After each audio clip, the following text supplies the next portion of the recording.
టుమ్రి నువ్వు తెచ్చిన బెడ్లో అది పడుకుంది చూడు సన్నీ. ఫుల్ నిద్ర తీస్తుంది అది.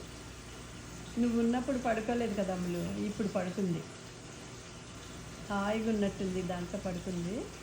అక్షయ్ ఏమో ఏసీ ఎక్కువ వేసేసాడు, చల్లగా ఉంది. అందుకనేసి నువ్వు తెచ్చిన బెడ్లో పడుకుంది. ఎలా పడుకుందో చూడు అమ్ములు, టుమ్రి పాప.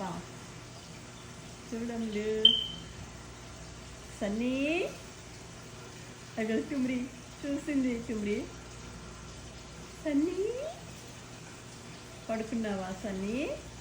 టుమ్రి అనగానే తెలుస్తుంది టుమ్రి దానికి. టుమ్మి టుమ్మి సనీ సన్నీ టుమ్మి వచ్చింది అదిగో. సన్నీ సన్నీ ఏయ్ సనీ, టుమ్రి వచ్చింది అదిగో. టుమ్రి టుమ్రి ఎలా చూస్తుంది టుమ్రి, చూడది బుజ్జిది.